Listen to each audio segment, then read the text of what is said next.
the Casimir effect. It's a real, measurable force that seems to just appear out of absolutely nothing. So let me start by asking you a question.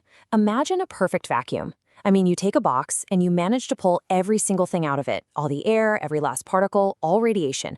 What is left inside? Now, if your answer is nothing, well, you're in for a surprise. The truth is much, much stranger. Okay, let's run a little thought experiment. Imagine we take two perfectly smooth, uncharged mirrors. You can just think of them as plates, and we place them parallel to each other inside that perfect vacuum. And they're incredibly close. We're talking just microns apart. What do you think happens to them? I mean, classical physics would say nothing at all. They should just float there, right? Yeah, that's not what happens. In reality, something actually pushes them together. An invisible, kind of spooky force emerges from that empty space around them, squeezing the plates towards each other. This is the Casimir effect, and it completely breaks our everyday intuition about how the universe is supposed to work. And you know, this isn't some new discovery. It was first predicted way back in 1948 by the Dutch physicist Hendrik Casimir. But his theory was just so bizarre and the force he described was so incredibly weak that it would take half a century for our technology to finally catch up and prove he was right. The road to this discovery was a long one.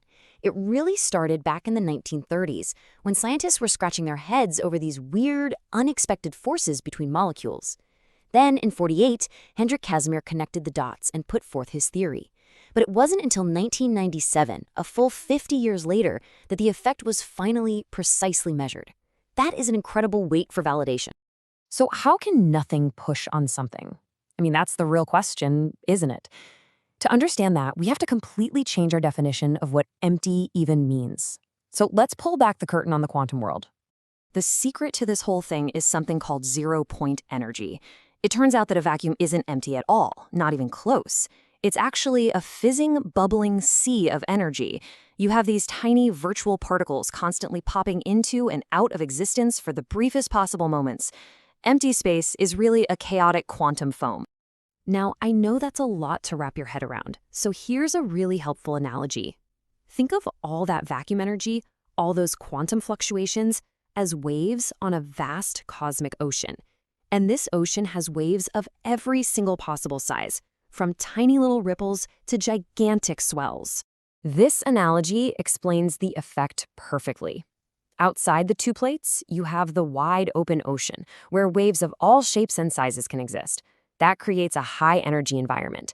But the tiny gap between the plates, that's like a calm, narrow harbor. For a wave to exist in that space, its wavelength literally has to fit. So only the very short waves can get in. All the longer waves are excluded, which creates a much calmer, lower energy region between the plates. And this is the most important takeaway. It is not an attraction. The plates are not pulling on each other. There is simply more pressure, more energy, more quantum waves on the outside pushing in than there is on the inside pushing out. The universe itself is literally squeezing them together. Okay, so the theory is mind-bending, but proving it existed, that was a whole other story. How do you even begin to measure a force that's generated by nothing and is weaker than almost anything you can imagine? The scale of this challenge was just immense. The numbers here are just staggering. For two plates, about 1 square centimeter in size, separated by just a micrometer that's thinner than a human hair, the force is about 100 nanonewtons. That is literally the weight of 1/30,000th of an ant. Just measuring that is an unbelievable feat of engineering. But they did it in 1997 using these incredibly sensitive instruments, things like atomic force microscopes. Physicists finally measured the force, and they found that it matched Casimir's 50-year-old predictions almost perfectly. It was just a beautiful triumph for both theoretical and experimental physics. So this is way more than just a weird quantum curiosity. The Casimir effect is a fundamental force of nature, and as we build things on smaller and smaller scales, this ghostly force becomes a very real problem, and maybe a potential opportunity.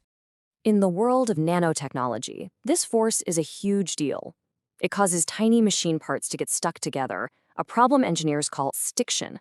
You have to account for it when you design micro-devices, or MEMS, which are in everything from your phone to your car's airbags.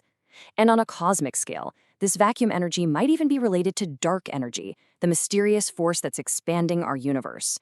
Some even dream of harnessing it or using it to create futuristic, frictionless machines. So we'll leave you with this thought. The Casimir effect proved that what we perceive as empty is actually a dynamic, powerful energetic place. It just makes you wonder, if a fundamental force of nature can hide in a vacuum for 50 years right in front of us, what else might we be overlooking? What else is hiding in plain sight?